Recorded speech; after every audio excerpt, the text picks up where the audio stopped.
Hello, the internet. Welcome back to the final boss. Today we're going to be talking about Bloodborne. So let's talk about the game a little bit. So this is from the developer From Software, and they're the guys who made what's the other game called? I'm an idiot. Dark Souls and Demon Souls. Dark Souls and Demon Souls. So this is a spiritual successor, if you will, to Dark Souls.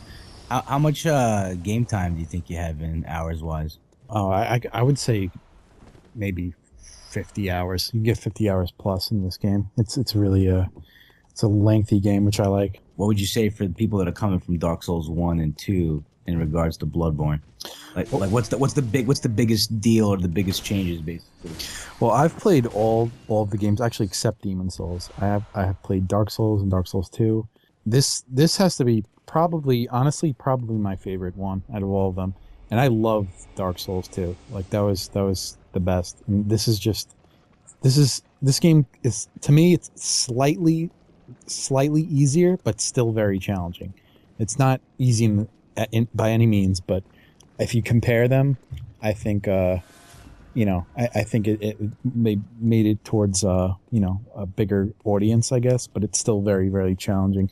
I played the game without summoning for help at all, and I've done the same in Dark Souls 2. Never summoned for any help.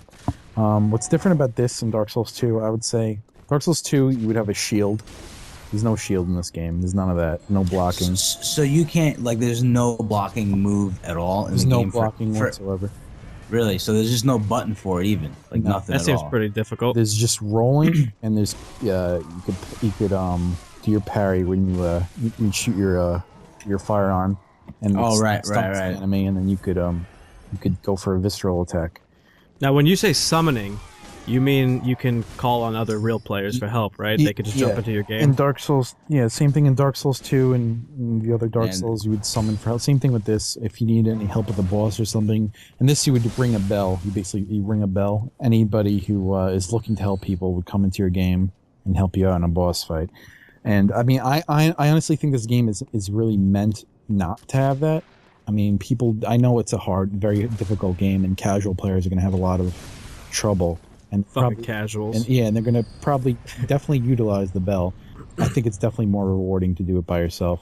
From an outside perspective, it looks like a hack and slash, but sort of like a slower version of that. Am I off base? Somewhat like a hack and slash, but it has, it's not just a hack and slash. Like I wouldn't compare this to God of War or anything. This is like a RPG, Yeah. type of action, like an action RPG, I guess. It's very Eastern RPG elements. I mean, it's like super Japanesey. Yeah, that's one thing I would say they changed. Dark Souls 2, the story was very, very vague. I mean, I understood it, but it was still very vague. This story is like a little more easier to understand for the casual player. It's very, Japanese like, which I enjoy, but it's definitely a lot easier to understand. So, from what I understand, it takes place in, it's like a gothic type of game in a place called Yarnum. Am I saying that right? Yeah, I believe so. Yes. From what I read, that this place is known for, its medical advances. It uses blood as their primary, tool or commodity, or what you will. Mhm. So tell us a little bit, build on that a little bit. Tell us a little bit about the story. Blood is like you said, like a commodity in the town and the world. A lot of people are starting to turn. They're getting I guess sick and getting like this plague type of thing that turn into beasts. Every so often they have something called the hunt, where a hunter has to come and just extinguish. Okay, so the world gets plagued with this epidemic illness. I saw in the game when I was watching my buddy play it, it's kind of just you walking around dispatching would-be enemies. And now it seems kind of hard because from what I saw, that when you die, there's not many checkpoints, at least the part that I saw. Mm-hmm. So he kept getting jumped back to pretty far You away. compared to Dark Souls 2, there were a lot of bonfires, I guess, were the save points. And there were many of those, but in this game, there tends to be, instead of bonfires, they use lanterns.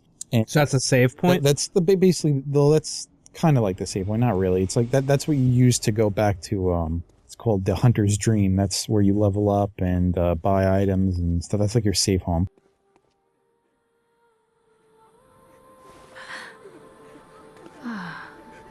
Welcome home, good hunter. I must have drifted off. What is it you desire? So I guess one of the big staples of an RPG is upgrading and things like that. So what are some of the features of the upgrading? Like, what are some of the things you can do? And is it just strength and power wise, or can you is there like a lot of weapon variation that you could upgrade? Like, what's the deal with that? Strength, vitality, endurance, arcane, blood tinge. I'm missing one. So these are what? What are we talking about right now? This is what you level up. Oh, so these are like your classes, I guess? No. That's what you level up when you go to the Hunter's Dream. I guess you use your blood echoes to level this stuff up. I mean, my build is more of a strength endurance build, I guess. I didn't really mess with arcane or anything like that. What do you think about the level designs? Obviously, I know it's supposed to be like this like gothic-y English type of town or whatever, but like what else is going on in the game in terms of level design? They have a good variation. They have a lot of like wooded areas, like the Forbidden Woods. That was a really cool area. It's not open world, right? It's just more of like a linear type of game. No, it's open. open world to a degree. I mean, it's linear. Like the storyline is linear, but there's various options and things that you could do ahead of time. But it's not sandbox. You can't go. It's open world, but I mean, if you want to go to a certain area, you can't get to yet because you have. You're gonna have to. I mean, you can grind your way to a certain area if you really want to. So in that sense, yes, Danny. Then I guess you could consider it an open world game, because as long as you can grind through it, and you're that good, you might be able to get to an area where you're like severely low level and get through it. Right. But you're probably not gonna the game's gonna definitely steer you in a certain direction. Yeah. But you know, it's not gonna have like a big fucking arrow. See, there's certain there's certain times where I went to a different area that I wasn't supposed to be in. You'll notice that right off the bat because you'll see an enemy that's like fucking impossible to kill at your level. You know, it's just like way too hard. But that didn't really happen that often, to be honest. That happened maybe like once. I thought the game was phenomenal. It was definitely one of my favorite games I've ever played. Game's definitely amazing. The only possible con I found was that, everybody knows it's the fucking loading times, man. I think they patched it out, right? Is it it's a little bit better? I think it is slightly better. First of all, if a game's going to have any type of con whatsoever, loading times is a good con to have because it has no effect on gameplay.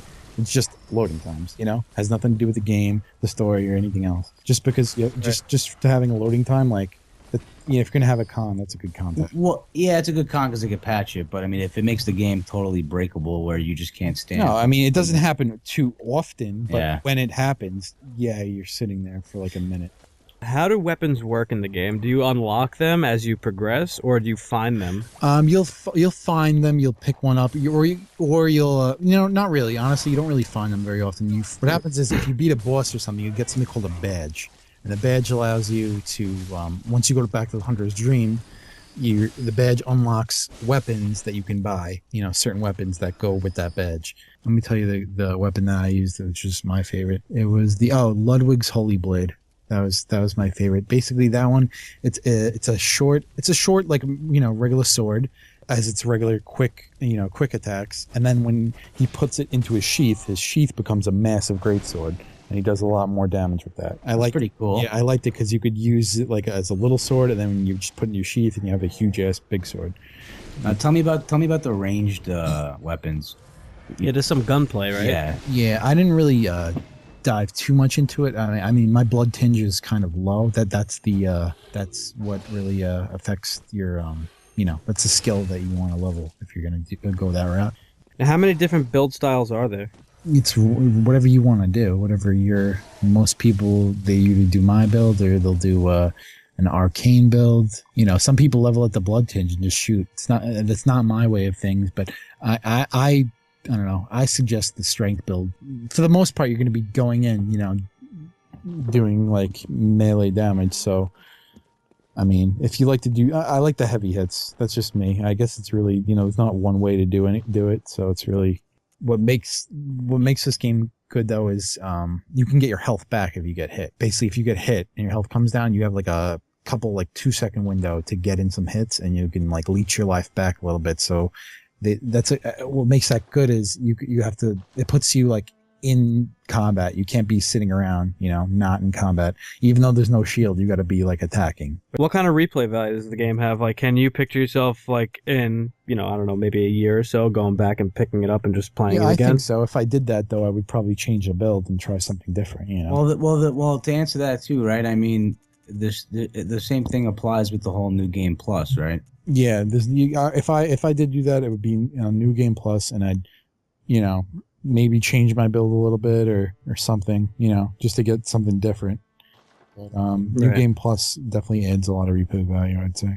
Yeah, the PvP is really, really fun also. Again, you could like help other players if you like, or you could, be a real asshole and just invade people. But PvP is more of like you jump in and like you can do either. Like it is not specific. Depending on what bell you ring. Basically, there's two bells. There's a bell that you could use to help other players that need help, or there's a bell that you use called a sinister bell, and you ring that, and then you're invading some guy's game to fuck up their day.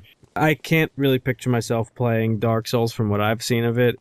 And, I'm not trying to be like a jerk or anything, but like I just can't picture myself playing it and enjoying it. You're a jerk.